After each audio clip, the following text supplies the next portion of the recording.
first young geologist came out, got excited through my mother, in fact, was a geologist way back in the 30s.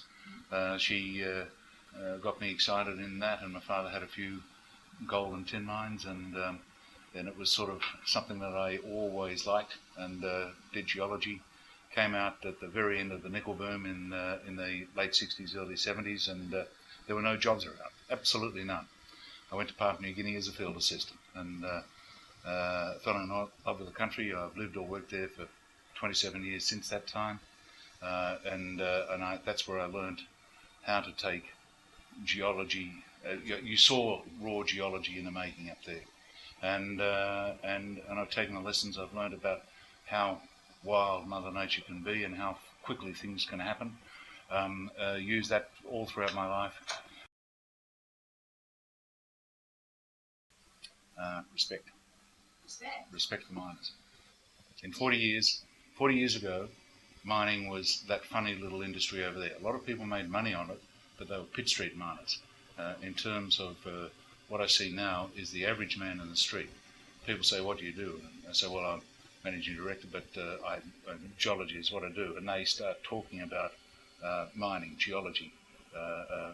It's come from being an industry that was distant to one that is now part and parcel of the Australian society. We as an industry and the government has failed in educating an adequate amount of Australians to move the industry forward. And in general terms, there is a massive yawning gap of managers to take these, what is projected to be $75 billion worth of investment next year, capital investment next year, and where are the managers that can move that forward? They will be found, but they'll be young kids and they're full of bright, competent people, but they will make mistakes, and we'll have to learn from that. I had to learn, but there is a massive gap of mentors to make sure those young kids get a flying start. The most interesting thing I've seen is probably how Australians have come from a humble background and, quite frankly, been, in my view, the most highly professional group of international managers at the operating coalface. It's just been wonderful to see how we as a nation have progressed from being second-rate to being world-class.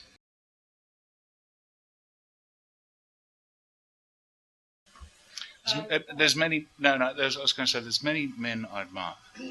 I like guys that have taken a pretty average asset and creating something big out of it. Hopefully that's what I try and do. I like taking junior companies valued at under $10 million and creating billion-dollar companies out of it. The men I admire, let me think. Let me pick an offshore one and an Australian. Probably we said person. It has to be yeah. Just saying. Well, unfortunately, women are coming in the mining industry. If you want to go back, unfortunately, there was. Well, hang on. I said my mother influenced me a lot. Yes. She was denied the University Medal for Geology at Sydney because she was a lady. She was given to the other guy. But anyway, that's the mining. Australia and the world has moved a long way. But in terms of mining, let's pick Australia. It's a toss-up between Maury Morby and Avi Parvo. I think they both did magnificent jobs. They were visionaries. They took on incredible challenges and survived. Avi Parvo understood what was required. He came to Australia from Estonia, worked on the coalface, and came through to manage Western mining. And that's a grand story. Just one of overcoming adversities and making it all the way through to the top. He did it because of his strong iron will and his ability to make right decisions. And Maury Morby was another man, a visionary that allowed good people to grow and endured, or gave them an environment in which they could really grow and show their will. The industry is facing a lot of challenges at the moment. If you look at where gold price has gone, everyone thinks we're in a massive bubble.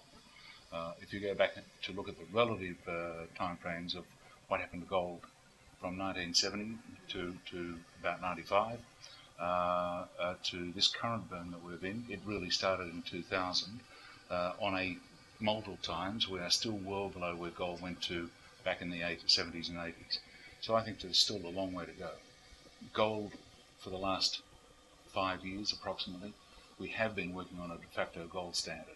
People are just coming to realise that right now.